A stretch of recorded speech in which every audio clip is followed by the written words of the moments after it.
एक बुजुर्ग औरत मर गई। यमराज लेने आए। औरत ने यमराज से पूछा, आप मुझे स्वर्ग ले जाएंगे या नरक? यमराज बोले, दोनों में से कहीं नहीं। तुमने इस जन्म में बहुत ही अच्छे कर्म किए हैं, इसलिए मैं तुम्हें सीधे प्रभु के धाम ले जा रहा हूँ। बुजुर्ग औरत खुश हो गई, बोली, धन्यवाद, पर मेरी आपसे एक विनती है। मैंने यहाँ धरती पर सबसे बहुत स्वर्ग नरक के बारे में सुना है। मैं एक बार इन दोनों जगहों को देखना चाहती हूँ। यमराज बोले, तुम्हारे कर्म अच्छे हैं, इसलिए मैं तुम्हारी ये इच्छा पूरी करता हूँ। चलो हम स्वर्ग और नरक के रास्ते से होते हुए प्रभु के धाम चले गए। दोनों चल पड़े। सबसे पहले नरक आया। नरक में बुजुर्ग औरत ने जोर जोर से लोगों के रोने की आवाज सुनी। वहाँ नरक में सभी लोग दुबले पतले और बीमार दिखाई दे रहे थे। औरत ने एक आदमी से पूछा, यहाँ आप सब लोगों की ऐसी हालत क्यों है? आदमी बोला, तो और कैसी हालत होगी, मरने के बाद जब से यहाँ आए हैं हमने एक दिन भी खाना नहीं खाया, भूख से हमारी आत्माएं तड़प रही हैं। एक बुजुर्ग औरत मर गई। यमराज लेने आए। औरत ने यमराज से पूछा, आप मुझे स्वर्ग ले जाएंगे या नरक? यमराज बोले, दोनों में से कहीं नहीं। उस पतीले में से बहुत ही शानदार खुशबू आ रही थी। बुजुर्ग औरत ने उस आदमी से पूछा, इस पतीले में क्या है? आदमी मायूस होकर बोला, ये पतला बहुत ही स्वादिष्ट खीर से हर समय भरा रहता है। बुजुर्ग औरत ने हैरानी से पूछा, इसमें खीर है तो आप लोग पेट भर के ये खीर खाते क्यों नहीं? भूख से क्यों तड़प रहे हैं? आदमी रो रो कर बोलने लगा, कैसे खाएं? ये पतला 300 फीट ऊंचा है, हम में से कोई भी उस पतीले तक नहीं पहुंच पाता।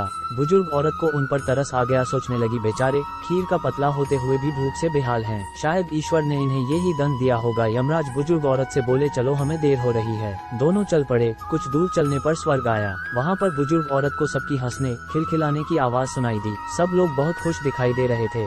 उनको खुश देखकर बुजुर्ग औरत भी बहुत खुश हो गई। पर वहाँ स्वर्ग में भी बुजुर्ग औरत की नजर वैसे ही 300 फुट ऊंचे पतीले पर पड़ी जैसा नरक में था। उसके ऊपर भी वैसा ही चम्मच लटका हुआ था। बुजुर्ग औरत ने वहाँ लोगों से पूछा, इस पतीले में क्या है? स्वर्ग के लोग बोले कि इसमें बहुत टेस्टी खीर है।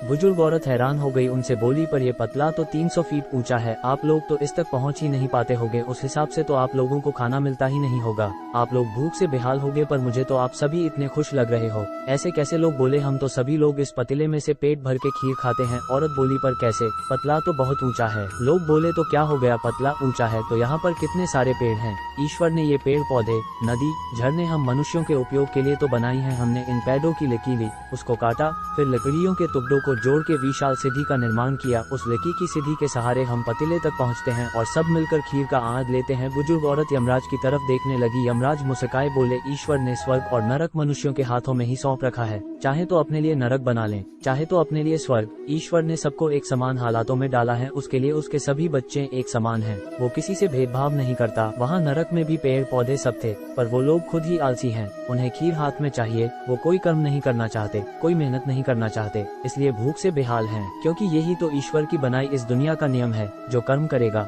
मेहनत करेगा, उसी को मीठा फल खाने को मिलेगा। दोस्तों, यही आज का सुविचार है। स्वर्ग और नरक आपके हाथ में है। मेहनत करें, अच्छे कर्म करें और अपने जीवन को स्वर्ग बनाएं।